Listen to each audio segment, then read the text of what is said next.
So today we'll see about the loops in Python. So basically, why we use loops, we all know. Whenever we want to execute same set of statements number of times, that time we use loops. So in Python, we have only two looping statements. Just in C or if you see in Java or any other programming language, where we have many types of loops. For example, in C, if you see for loop is there, then do while loop is there, then while is there. And in other languages, we have for each and other kind of loops. But in Python, for simplicity, only two loops are used. One is for loop and another one is while loop. When I'm not sure about the condition, that time I use a for loop where I need to iterate over a particular sequence. And in while loop, till the condition become false, the loop will be executed.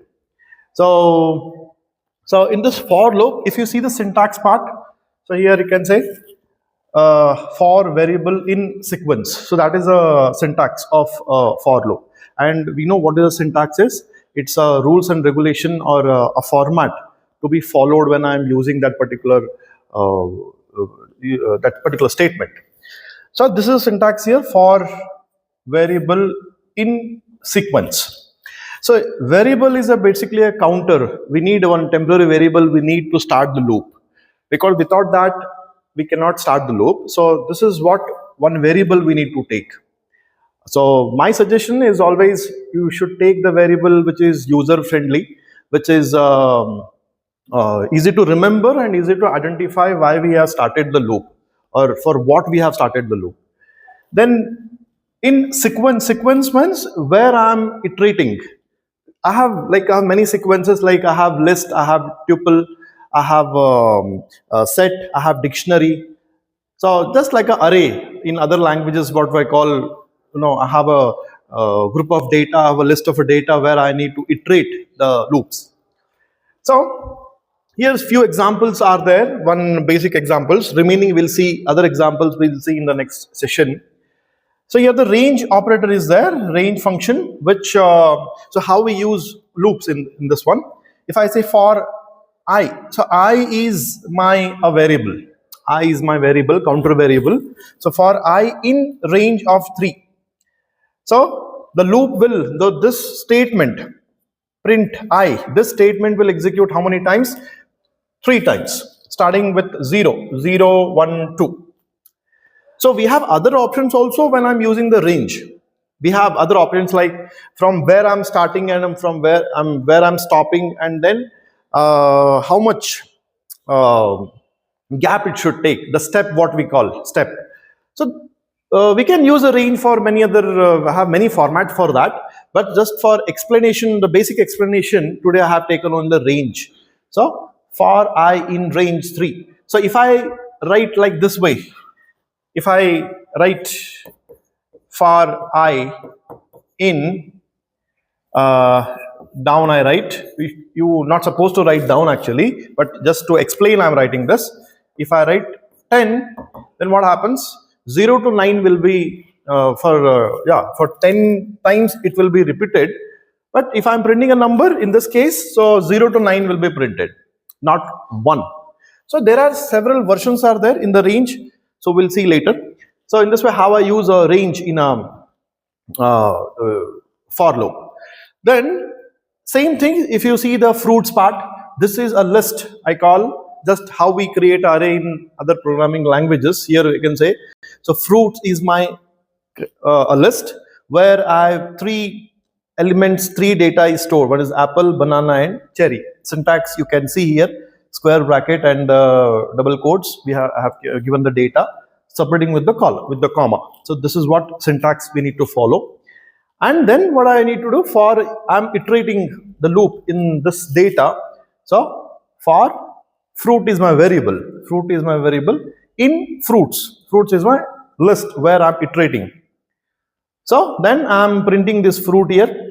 So my output will be obviously just like what output I get here, just like, so apple, banana, cherry. If some more data is there, those will be printed sequentially. So that is what my how I use a for loop in this thing.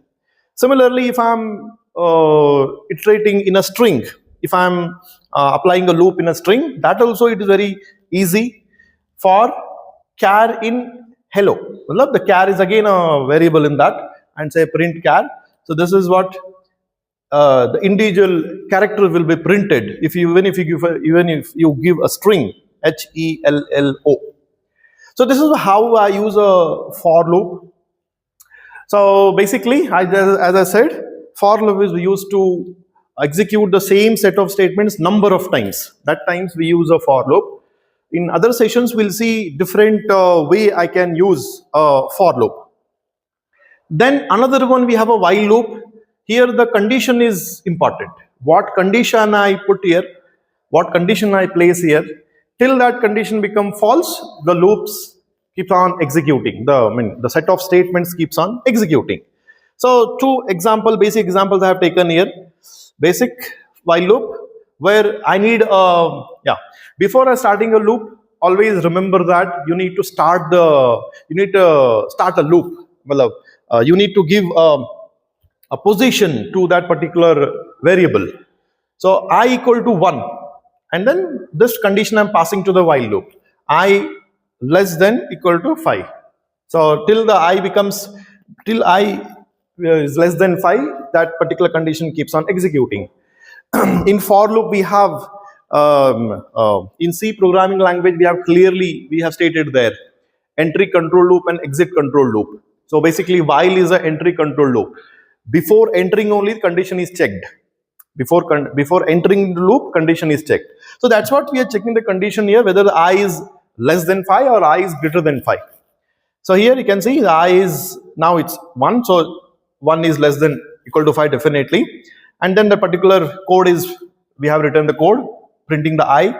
And incrementation is very much important. We need to increment it.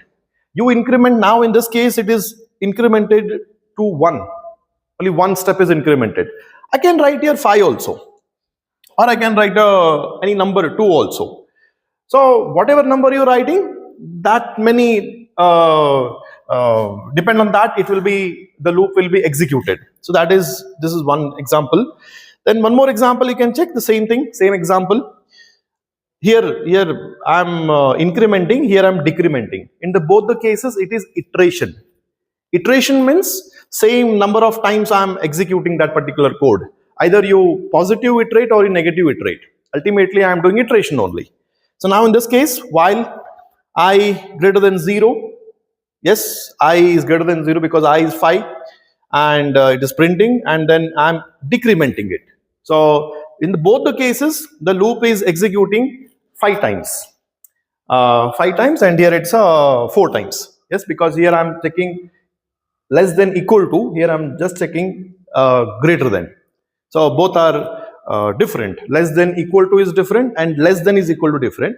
That's what we have in operators. We have relational operators. You have seen many operators are there. Arithmetical operator is there, then relational operator is there. So there, and logical operator is there. So we use those things when I'm checking the condition, and then also in loops we use this thing. So basically we have 2 loops in Python. One is for loop, another one is while loop. So in tomorrow's session we will see other options in a for loop also, and then while loop also. We'll try to solve some problems also. We'll try to write some programs to solve a particular problem. Tomorrow we'll see, in other sessions we'll see. I hope you understood this point. In next class we will continue with the same thing, for also and the while also.